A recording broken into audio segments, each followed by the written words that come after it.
رحم الله من قرأ سورة الفاتحة. بسم الله الرحمن الرحيم الحمد لله رب العالمين الرحمن الرحيم مالك يوم الدين إياك نعبد وإياك نستعين اهدنا الصراط المستقيم صراط الذين أنعمت عليهم غير المغضوب عليهم ولا الضالين. أعوذ بالله من الشيطان الرجيم. بسم الله الرحمن الرحيم الحمد لله رب العالمين والحمد لله الذي هدانا لهذا وما كنا لنهتدي لولا أن هدانا الله والصلاة والسلام على الإمام القبلتين ونبي الحرمين وأفضل الثقلين وجد الحسن والحسين الذي سمي في السماء بأحمد وفي الأرض بأبي القاسم محمد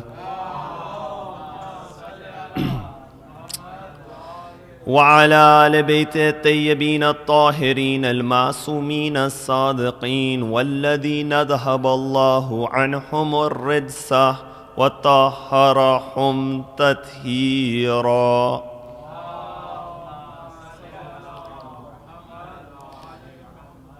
أما بعد، يكون الله في كتابه الكريم بسم الله الرحمن الرحيم وقل جاء الحق وزهق الباطل إن الباطل كان زهوقا.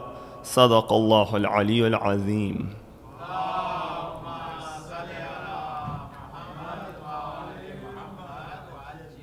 For the protection of the believers wherever they may be, and for the hastening of the reappearance of the Master of our time, Sallu ala Muhammad wa ali Muhammad.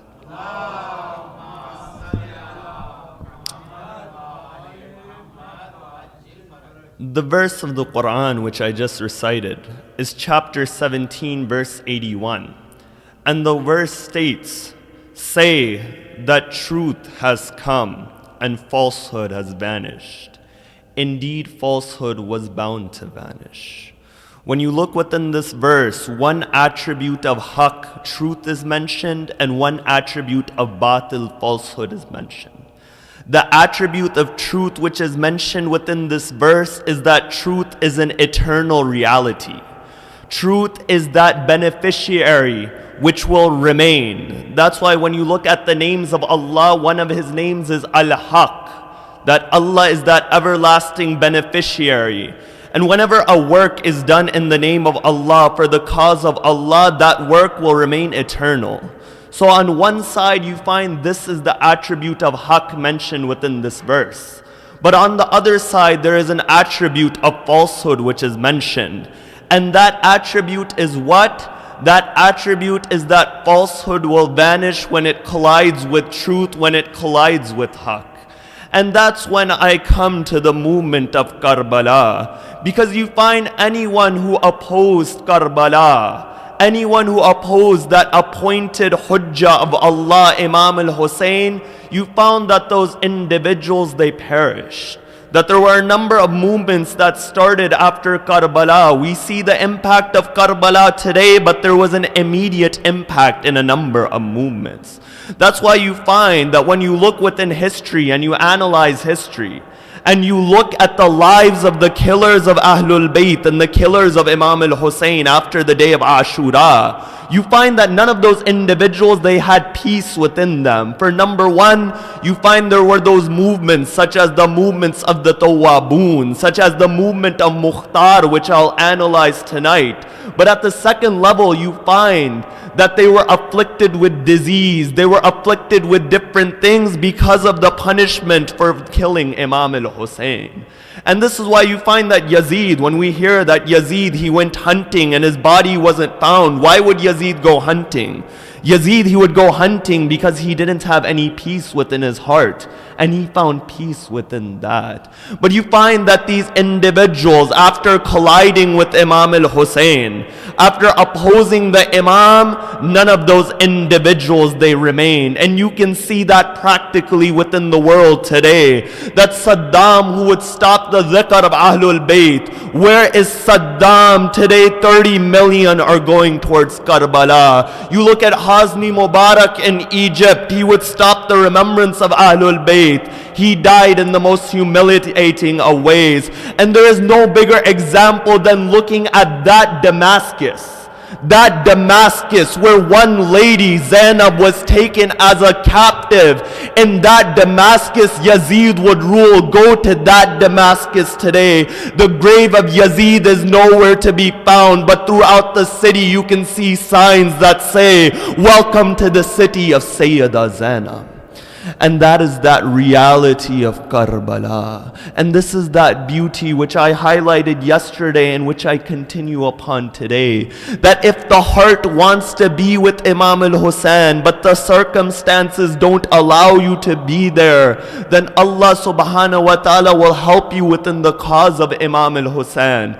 That's why when you look in history, there were a number of companions who were counted amongst the companions of Imam al-Hussein, but they were not there on the day of Ashura because of circumstances.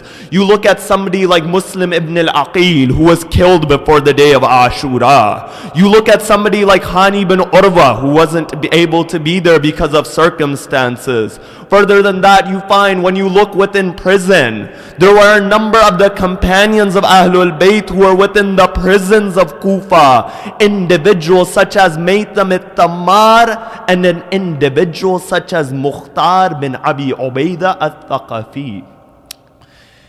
Indeed, tonight's analysis will be a condensed, abridged, summarized version of the uprising of Mukhtar. But the question comes up to mind that out of all of the topics I could have picked with the issues surrounding society today, how is analyzing the uprising of Mukhtar a beneficial topic? You find from the first level, when you analyze this topic, you are giving due right towards a companion of Ahlul Bayt that deserves it. Why? Because when you look within history, not only was Mukhtar attacked externally outside of the school of Ahlul Bayt, but Mukhtar was attacked internally within the school as well. What do I mean? That when you look at somebody like Ghazali and you study the works of Ghazali, na'udhu billah, says, Allah may forgive Yazid. But when that same Ghazali is writing about Mukhtar, he says Mukhtar was a tyrant and there is no forgiveness for Mukhtar. Further than that, you look within the school of Ahlul Bayt. A number of individuals had said that Mukhtar, he didn't have the permission of the Imam of the time, thus his uprising was for his own reasons. He was a liar, that he only used the name of Ahlul Bayt for his own fame, which I'll show is a false claim. But at the second level, you find that why is analyzing Mukhtar's uprising valuable? You find that Mukhtar, he showed that when it comes to the issue of imamat and wilaya, there is no such thing as neutrality when it comes towards this.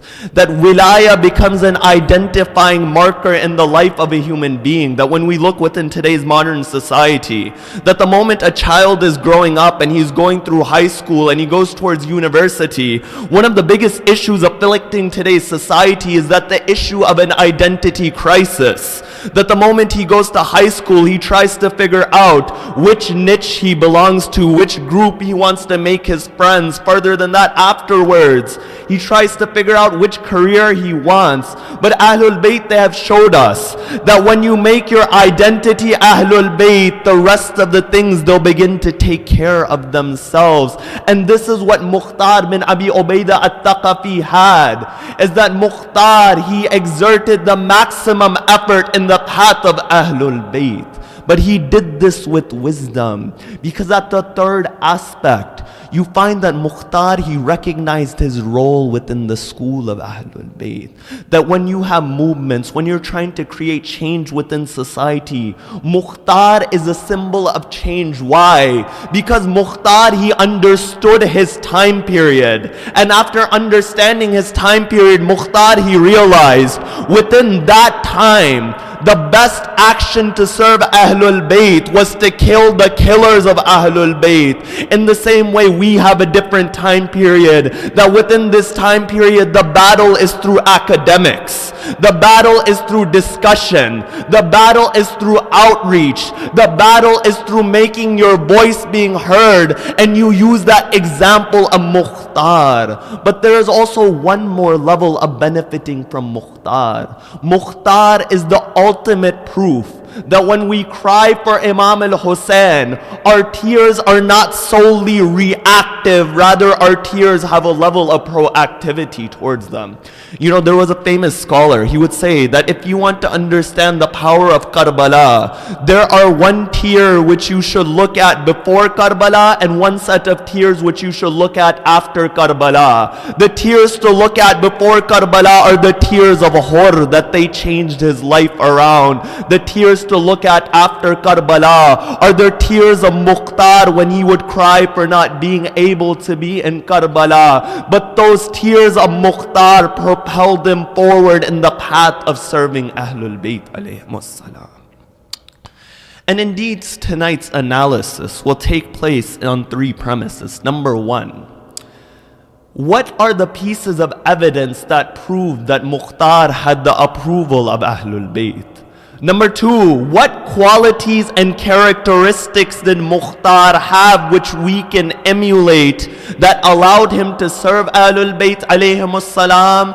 And number three, where was Mukhtar on the day of Ashura? And how did he stage this phenomenal uprising to take revenge for Karbala? You find when it comes to Mukhtar, the entire debate surrounding Mukhtar is around this: whether Mukhtar had the approval of the Imams of Ahlul Bayt or did he not have the approval of Imam Zainul Abidin. Because it is the blessings of the Imam which allow an action to be accepted, and it is the Imam disapproving which leads an action to be rejected. You find within the book of Ayatollah Al-Khuy, his famous book of Rijal, where he analyzes different narrators, Al-Mu'jam Rijal al-Hadith, you find that Marhum Ayatollah Al-Khuy offers proof after proof about the validity of the uprising of Mukhtar. He says that when you look within our works and you find narrations which are condemning Mukhtar, because within our works there are narrations which approve of Mukhtar and which condemn Mukhtar. He says that each of those narrations which condemn Mukhtar, either they were said in concealment of faith, taqiyya, or they are weak, dhaif narrations. What do I mean from the first aspect? You know, there were a number of things the Imams, they said to conceal their faith, to protect their followers. For example, it was the time period of the 7th Imam. In the 7th Imam's time, Harun al-Rashid was the ruler of that time period. The next biggest position after ruler was to be the wazir, the minister. The minister of Harun al-Rashid was Ali bin Yaqtin, the follower of Imam al-Qazim. Imam, he sends a letter to Ali bin Yaqtin. Ali bin Yaqtin, he opens the letter. He sees the seal of approval of the Imam. You know what the letter says? The letter says, when you do wudu backwards from the way we would do wudu. That go from the wrist to the elbow instead of going from the elbow to the wrist. Ali bin Yaqtin, he's thinking to himself that I am part of the school of Ahlul Bayt. When we do wudu, we go from the elbow to the wrist. Imam Musa al-Qadhim is sending me a letter saying go reverse. You find what happens. At that point, somebody goes to Harun al-Rashid.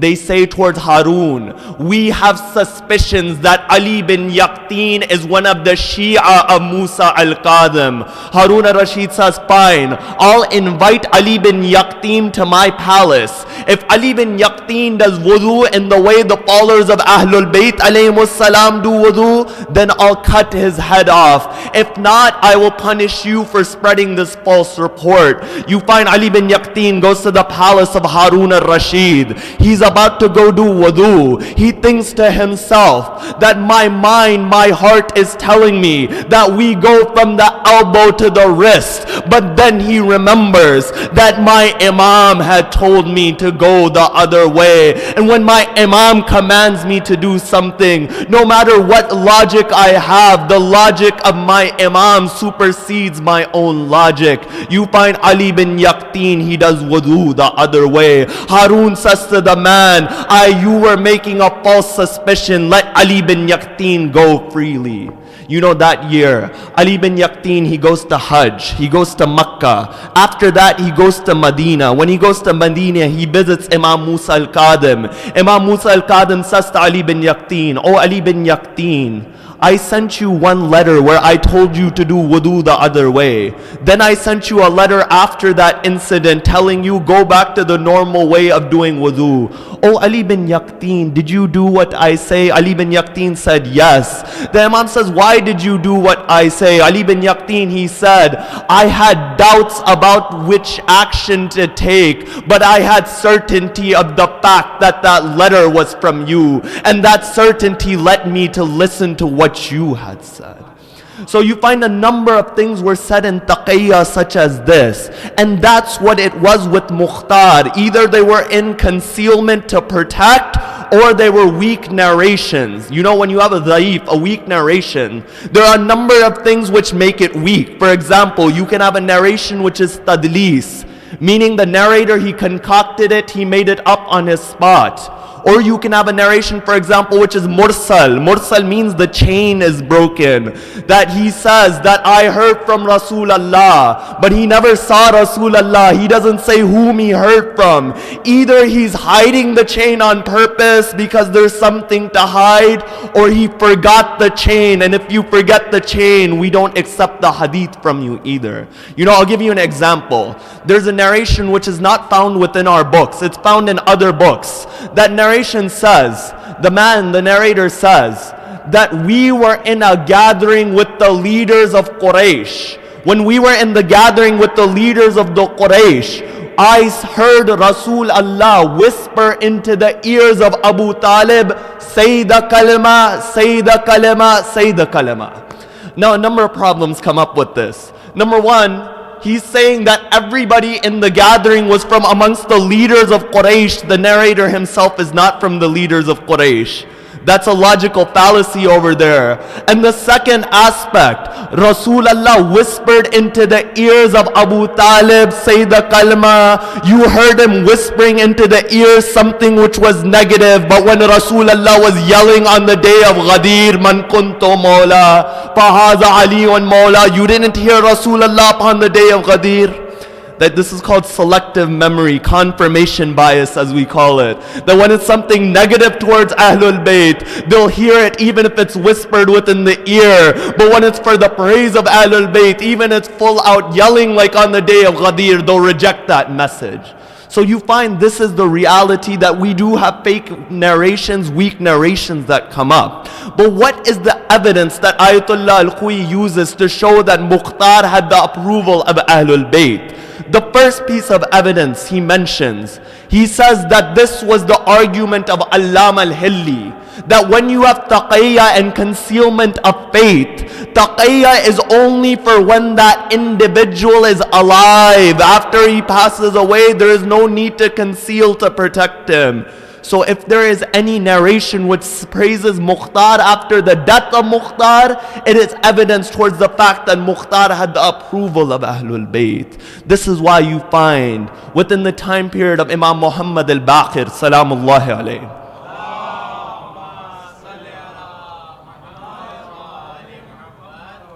a child, he comes up to Imam Muhammad al-Baqir Imam al-Baqir, he didn't know who the child was at the moment. Somebody says to Imam al-Baqir that is the son of Mukhtar. Imam al-Baqir said, bring that child, place him over here. When that child, he comes to Imam Muhammad al-Baqir, he says to Imam al-Baqir that people say different things about my father. That some say he was good, some say he was evil. But whatever you say about my father, I will accept it. You know what the Imam says? He says, may Allah have mercy upon your father Mukhtar, for he avenged our blood. And I had heard from my father Zainul Abidin that the dowry of my mother was paid with that money which Mukhtar had sent to my father. That this is that first piece of evidence. What's the second piece of evidence that Mukhtar had the approval of Ahlul Bayt? The second piece of evidence is that when Mukhtar, he caught Umar bin Saad, he cuts the head of Umar bin Saad and a couple different individuals and he sends it to Imam Zainul Abidin. When Imam Zainul Abidin, he receives the head, it is for the first time Imam Zainul Abidin smiles after Karbala and he says to the messenger, ask Mukhtar, when will he send the head of Hurmala? How is this evidence? This is evidence by the fact that the Imam cannot encourage anything which is haram. The fact that Imam Zainul Abidin encouraged the action of Mukhtar by saying, when will the head of Hurmala be sent, is evidence to the fact that Mukhtar had the approval of Imam Zainul Abidin. And I'll move through these pieces of evidence quickly. What is the next piece of evidence? The next piece of evidence is that Imam Zainul Abidin made a dua for Mukhtar. He said, Rahimallahu Mukhtara. May Allah have mercy upon Mukhtar. An Imam will never make a dua for a disbeliever. That's why when you look within the Quran and Ibrahim is making a dua for his parents, this is evidence to the fact that Azar was not the father of Ibrahim, Azar was the uncle of Ibrahim. That continuing along, what's the next piece of evidence? The next piece of evidence is that when it comes to azad, there is thawab. When it comes to mourning, there is thawab. When it comes to majlis matam, there is thawab. Allah wouldn't give thawab to the man who had avenged Karbala. So you find this is how Mukhtar, he had the approval of Ahlul Bayt alayhimus salam. But you find that Mukhtar, he had a number of qualities and attributes that allowed him to be successful in avenging Karbala. That the first of those attributes is what? That when Mukhtar was young, he was in the lap of Amir al-Mu'mineen. Amir al-Mu'mineen, he places his hand on the head of Mukhtar. He says, Ya Kayyith, Ya Kayyith. Oh, the one with understanding, oh, the one with understanding. Then Mukhtar, after he was released from prison, he could have just joined any uprising. For example, there was the uprising of the Tawwabun, which was led by Sulaiman bin Surad al-Khuza'i. But those individuals, they weren't able to be in Karbala. They chose not to be in Karbala. And all they wanted to do was die as repentance. That was their only goal. Mukhtar, he was understanding. Mukhtar said that this uprising isn't the right uprising for me. I will wait afterwards. That this was the vision, the basira of Mukhtar, not to join that and to host one later. And this is what the Quran wants from the followers of Ahlul Bayt alayhimus salam and the followers of the Quran. For the Quran says, Bismillahir Rahmanir Rahim. Id'u ila sabil rabbika bil hikmati wal mu'idatil hasana. That call to the path of your Lord in the way which is best and discuss with them in a good way, with mu'idatil hasana. That's why when you look at Ali ibn Abi Talib, the kamal of Amir al-Mu'mineen was that akhlaq which he would have. It was the day of Nahrawan. Amir al-Mu'mineen is fighting. As he's fighting, a man, he drops his sword. Amir al-Mu'mineen is in front of that man with his sword. At that moment, Amir al-Mu'mineen says that you can go away free, for we the Ahlul Bayt don't kill an individual who is defenseless.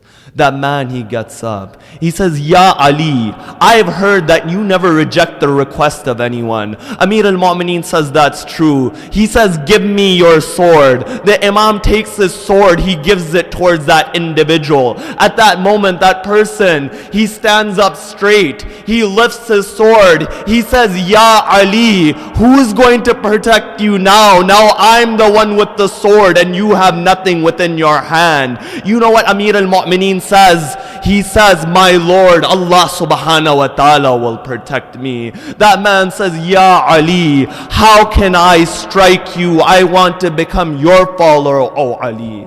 You know, this is the beauty of Ali ibn Abi Talib. When the Imam, he comes to that battlefield, he could have killed that kafir. He could have killed that individual. But the Imam, he killed the kufr and the disbelief within his heart. Because before it came to killing the individual, the Imam would invite to the path of his Lord in that way which was the best.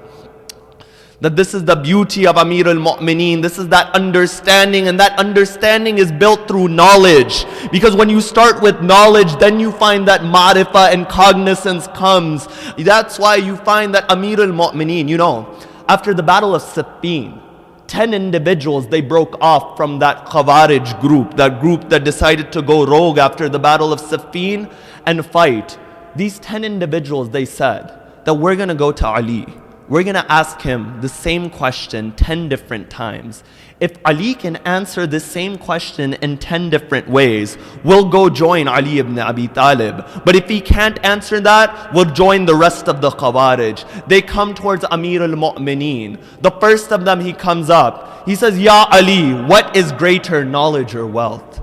The Imam says knowledge is greater than wealth. For knowledge is the inheritance of the prophets, whereas wealth is the inheritance of Fir'aun.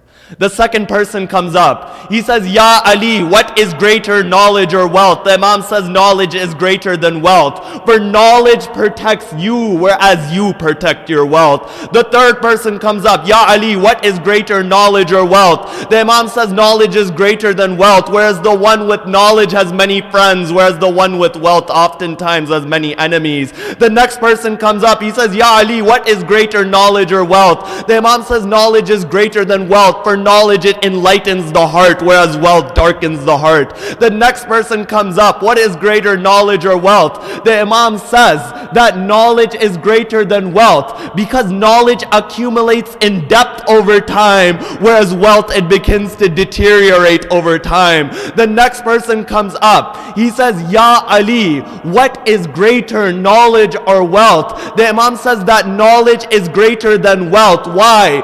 Because he says that knowledge cannot be counted, whereas wealth could be counted. After two more individuals, the last person comes up. He says, Ya Ali, what is greater, knowledge or wealth? The Imam says ilm is greater than wealth because the one with knowledge says, Ya Allah, ma abadna haqqa ibadatik. I didn't worship you to the right that you deserve to be worshipped. Whereas the one with wealth can become arrogant and say, Ana rabbukumul a'la, that I am your Lord. After that, they say to Ali, Ya Ali, we have decided to become your followers. The Imam says, why have you decided to become my followers? They say it's because Ali, you answered the same question 10 different times in 10 different ways. The Imam says that if you kept asking me that same question until the day of judgment, I would have kept answering that question in different ways.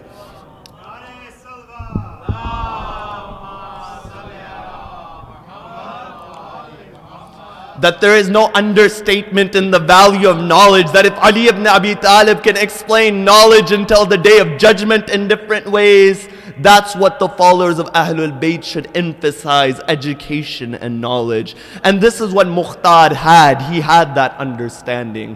What was the second aspect of Mukhtar? Mukhtar, he had bravery with that knowledge. And bravery with knowledge is a combination which is necessary. Because when you have certain attributes and you don't have other attributes with that, it turns negative. For example, if you have bravery, but you don't have knowledge with with that bravery, it turns into dhulm and oppression. That's what Khalid bin Walid was. That he didn't look through the lens of knowledge, he would kill individuals. But then there was somebody like Ali ibn Abi Talib. Amir al-Mu'mineen is on the battlefield. Somebody comes to the Imam, they say to him, Ya Ali, explain to us Tawheed.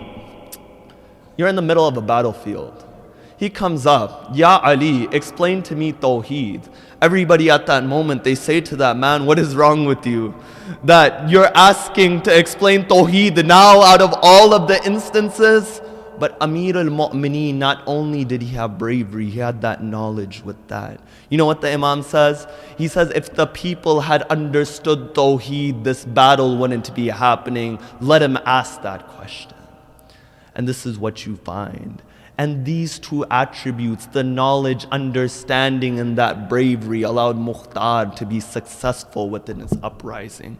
That who is this Mukhtar? You find when Muslim ibn Aqil was sent by the Imam, where does Muslim ibn Aqil go? The first place Muslim ibn Aqil goes is that he goes directly in Kufa to the house of Mukhtar. Why the house of Mukhtar? There were two reasons. Number one, because Mukhtar was a staunch supporter of Ahlul Bayt. Muslim, he could trust Mukhtar. But at the second level, you find that Mukhtar was married to the daughter of the governor of Kufa at that time, Al-Nu'man bin Bashir. Muslim knew that if I go to the house of Mukhtar, I will be safe for these two reasons at the house of Mukhtar. But the question comes up, we always hear that Muslim bin Aqil was killed in Kufa. Where was Mukhtar to support Muslim? That why didn't Mukhtar come out and fight with Muslim? Why didn't he stand up for Muslim?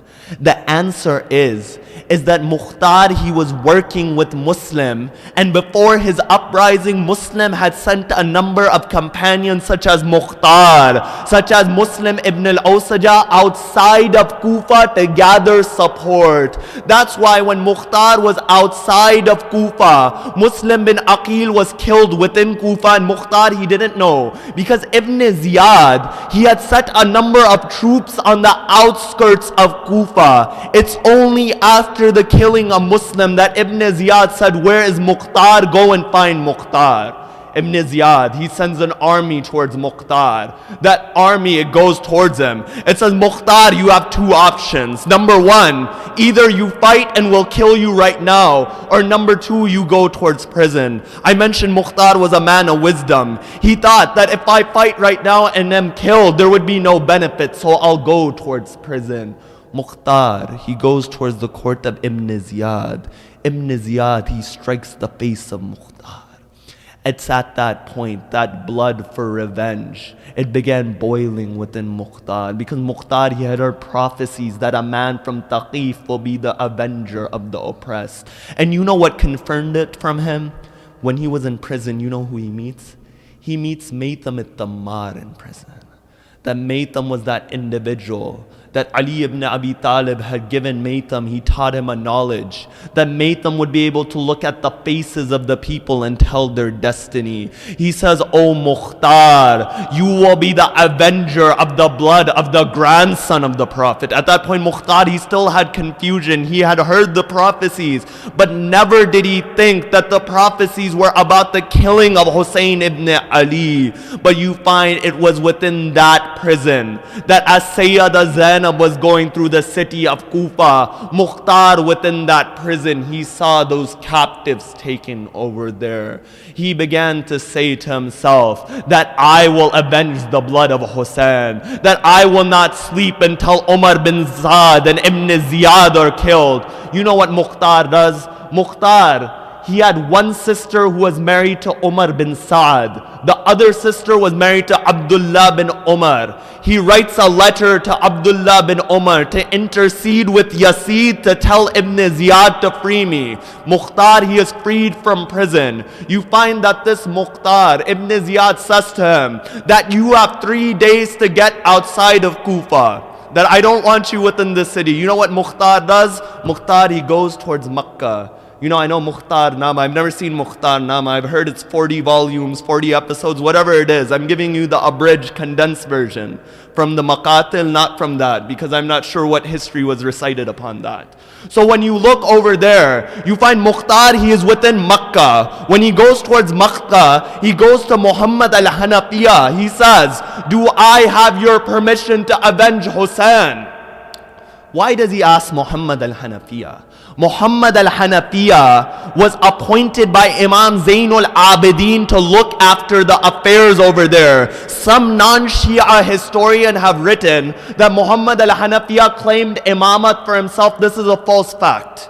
This is nowhere within our books. Within our books it is written that Muhammad al-Hanafiya comes to Imam al-Sajjad. He says, oh my brother, people are saying that I am the Imam. The Imam says, let's go towards the Kaaba. The next day they go towards the Kaaba. The Imam, he sends his salams towards Hajar al-Aswad. The reply comes back. Muhammad al-Hanafiya sends his salams towards that black stone. No reply comes back. Imam Zainul Abidin says, this is the proof that I am the Imam of the time. You find that this Mukhtar, he went to that Muhammad al-Hanafiya. But after that, Mukhtar, he disappears for 1 year. He disappears in Taif. He comes back to Makkah and he sees Abdullah ibn Zubair having an uprising.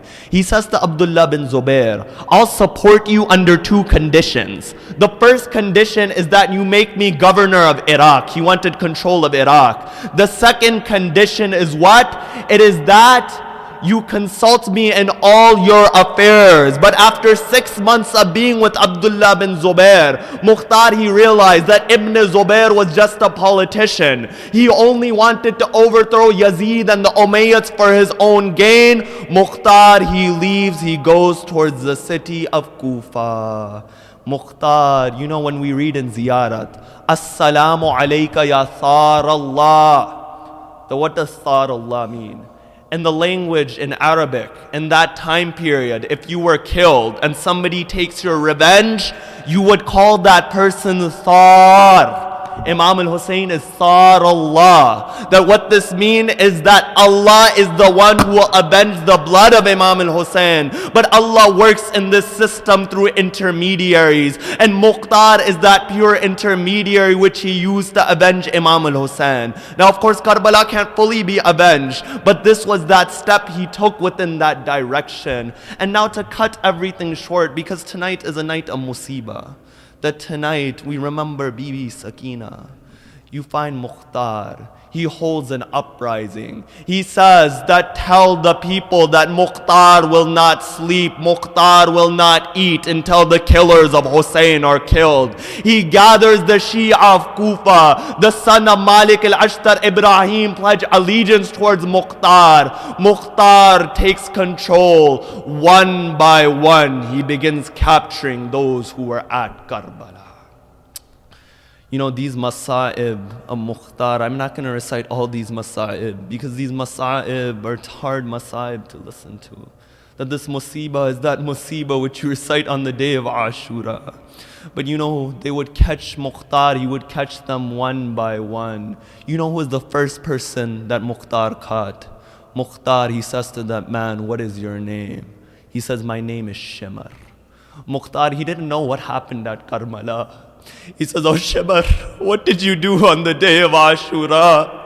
Shimar says, there was 3 things which I was responsible for. The first of those 3 is that Umar bin Saad was thinking of not killing Hussein. I am the one who told him, you'll never get the governorship of Ray if you don't kill Hussein. Then Shimar, he says, the second thing which I did is that I burnt the tents to the daughters of Rasulullah. Then you all know that third thing. Shimari says that Hussein was on the ground. Nobody wanted to go towards Hussein. I am the one who took the dagger. 12 times I struck the neck of After that, they bring another person. Mukhtar says, what is your name? He says, my name is Bujdil. Mukhtar says, what did you do on the day of Ashura? He says, I saw the body of Hussein was laying in the plains of Karbala.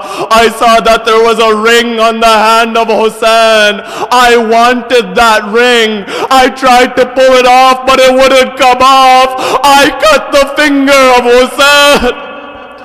After that, they bring 10 people in front of Mukhtar. Mukhtar says, what did you do on the day of Ashura?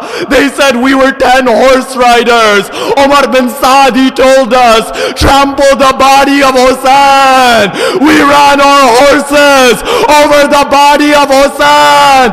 The body of Hussein would go towards the right and would go towards the left under the hooves of the horses. Then after that, I'm cutting these masaib to come to the musibah of Sakina.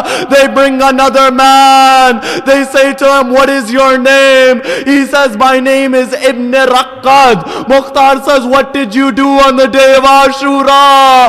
Raqqad, he says, I saw Abbas. He was coming back from the Furat, and his hand was an alam. There was a mashk on that alam. I cut the arm of Abbas. From the tents was Sakina. She watched that alam, it would fall. She would say to the children, oh children, I'm going to make a dua. You say Ameen. She says, oh Allah, allow my uncle Abbas to return. This is that Sakina, that if Zainab is Ummul Masaib, Sakina is Bintul Masaib. That a 3.5-year-old girl has this much musibah. What happened in that Karbala? You find it was the day of Ashura. Imam had bid farewell to Imam Zainul Abidin. He was getting upon Zuljana. As he was getting on Zuljana, he hears the voice of his sister Zainab. She says, Mahlan, Mahlan, Yabna Zahra. Oh stop, son of Zahra. Bibi Zainab, she says, oh my brother, when our mother Fatima, she was passing away, she made one wasiyah towards me. She says that when Hussein goes on the day of Ashura, kiss the neck of Hussein. Kiss the neck of Hussein, for the sword will be on the neck of Hussein. The Imam says, oh Zainab, show me your arms, oh Zainab. The Imam says, oh Zainab, when my father Ali was dying, he made one wasiyah to me. He said, kiss the arms of Zainab, for those arms will be tied in Kufa. Those arms will be tied in Shah. This is the farewell of Imam al-Hussein. Imam is alone. He is about to get on Zuljana. فَنَظَرَ إِلَيْهَ يَمِينًا. He looks towards the right. He looks towards the left. He gets on Zuljana. He wants to go towards the Maqtal. He says, oh Zuljana, oh horse of my grandfather, why aren't you moving forward? Zuljana, he points towards the ground. What does he see? Sakina is holding the leg of Zuljana, saying, oh Zuljana, don't take my father towards the Maqtal. Whoever's gone towards the Maqtal, they haven't come back. The Imam, he gets off the ground. He holds Sakina towards him. Sakina says, oh my father, can you lay upon the ground? The Imam, he lays on the plains of Karbala. Sakina says, oh my father, after this I won't have your chest to sleep upon. After this, I won't have your chest to sleep upon. This was the beginning of the musibah of Sakina. It was Sham-e Ghariba. They pulled the earrings off the ears of Sakina. They begin hitting Sakina. Sakina falls unconscious. Have you ever seen a 3.5-year-old girl fall unconscious? They had it. They had hit that Sakina. A time had come. The kurta, the shirt of Sakina had burned. A man comes with water towards Sakina. She says, step back. You are not mahram to me. I am from the household of Ahlul Bayt. He says, oh Bibi, is there anything I can do for you? She says, oh man, tell me which way is Najaf. He says, what are you going to do in Najaf? She says that I hear that my grandfather Ali is in Najaf. I'm going to go to him and complain. This is that Sakina. It was Sham-e Ghariba, Zainab and Kulthum. They were seeing where all the children went. As they were looking for the children, they noticed that Sakina was missing. Zainab, she goes towards the Maqtal. As she's going towards the Maqtal, what does she hear? She hears the cut head of her brother saying, oh Zainab, carefully, oh Zainab, my Sakina is with me, oh Zainab. They said, oh Sakina, either you recognize someone through the head or you recognize them through the clothes. The clothes of your father are ripped. The head was cut. How did you recognize it was your father? Sakina, she says, as I went to the Maqtal, I heard a voice saying, Ilayya, Ilayya, Ya Bunayya, come to me. Come to me, my daughter, that this is Karbala. I'm taking this musibah all the way to Sham. You know, on the way there, Shimari would give water towards the children. But there was the yatima of Hussein.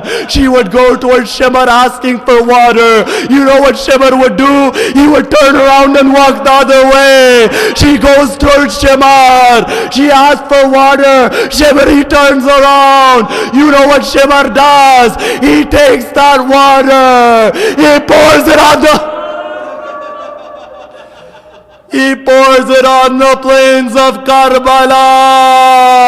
Kufa to Sham. They didn't leave Sakina. You know, on the way to Sham, Khuli would, on the way to Sham, listen as you cry, listen as you cry. On the way to Sham, Khuli would carry the head of Imam al-Hussein. He dropped the head of the Imam on the ground. As he wants to pick up the head, it doesn't pick up. He goes to Imam Zainul Abidin. He says, oh Zainul Abidin, why is the head of your father not moving? Imam says, oh my aunt Zainab, where is Sakina? They go back to find Sakina. What does Zainab see? She sees Sakina is in the lap of a lady dressed in black. Zainab, she takes Sakina from that lady. She wants to thank the lady. You know what the lady says? She says, oh Zainab, do you not recognize your mother Fatima? Zainab, do you not recognize your mother Fatima? Oh Zainab, this is the musibah of Sakina. You know, when they asked Imam Sajjad, oh Sayyid Sajjad, what was the most difficult moment for you? You know what the Imam said? He said, Ash-Sham, Ash-Sham, Ash-Sham. The ulama, they've done the tafsir. Why did the Imam say Ash-Sham 3 times? They say that the first Sham, the first Asham represents the marketplace of Asham. that bazaar, that marketplace, which takes a few minutes to walk through, the daughter of Ali and Fatima, in 2.5 hours, go through that marketplace. The second Asham, it represents the court of Asham. 700 individuals are looking at Zainab and Kulthum. But what was the third Asham? The third Asham was the prison of Sham. That prison where they left Sakina. You know the narration. Ayatollah al-Ijtihadi says that Sakina, that night she went to sleep within that prison. You know who she sees within her dreams? She sees her father in her dreams. She says, oh Baba, oh my father, after you they ripped my earrings. After you they had hit me. Oh my father, take me with you. Sakina, she wakes up. She begins to cry. She begins to cry. They say to Yazid, Yazid, listen to the musibah. Listen to the musibah. Yazid, he asked someone, who is that individual crying? They say it's the daughter of Hussein, Sakina. Yazid, he asks, why is she crying? They say that she misses her father. Yazid says, send her the head of her father. In the bowl was the head of Hussein. They take it to Sakina. Sakina, she says to the guard, I don't want any food. They remove the cover. What does she see? She sees the head of her. She sees the head of her father. She falls on the ground. The Imam, he says, Inna lillahi wa inna ilayhi raji'un. Ala la'natullah ala al-qawm al-zalim.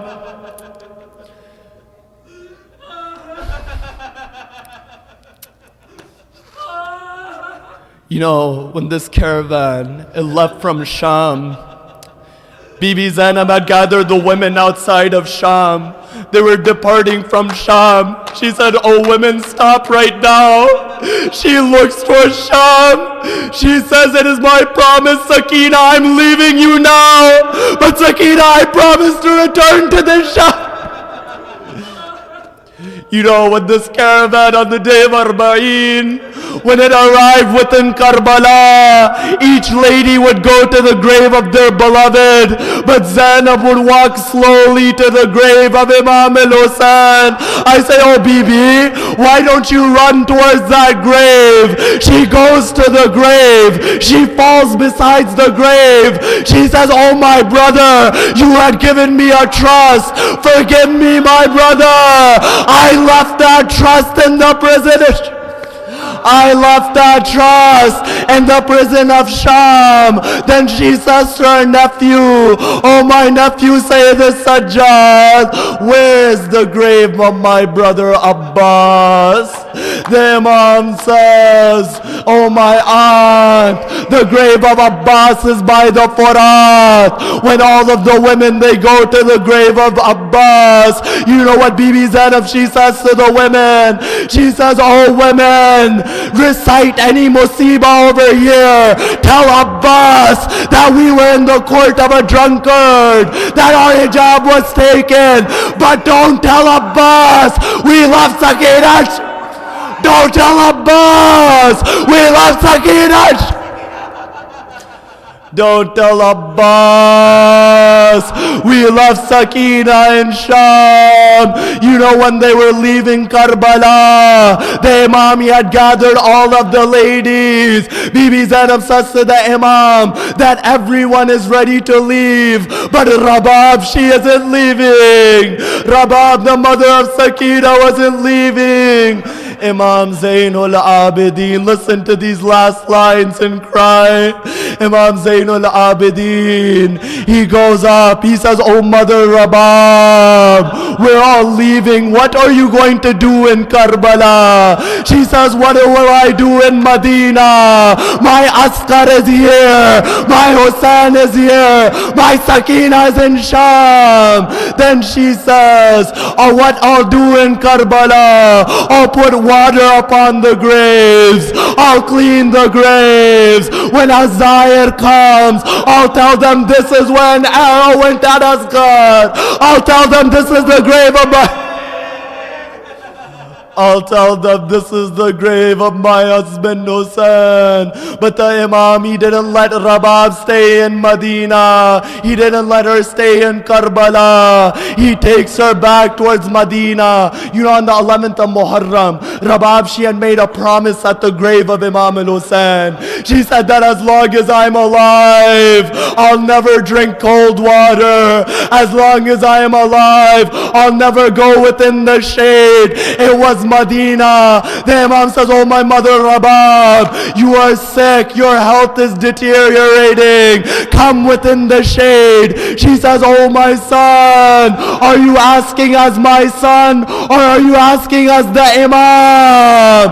She says, "I'm asking as the Imam." Rabab, she's going towards the shade, but before she can go, she falls upon the ground. The Imam says, "Inna lillah wa inna ilayhi raji'un."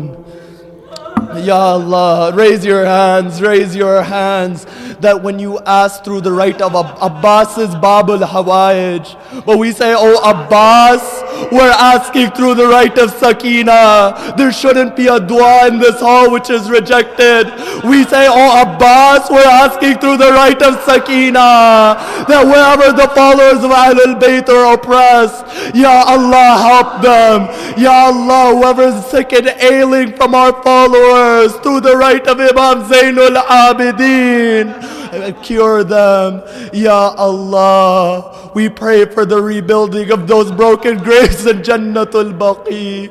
And Ya Allah, above all, we pray for the hastening of the reappearance of the master of our time, Matam Hussain.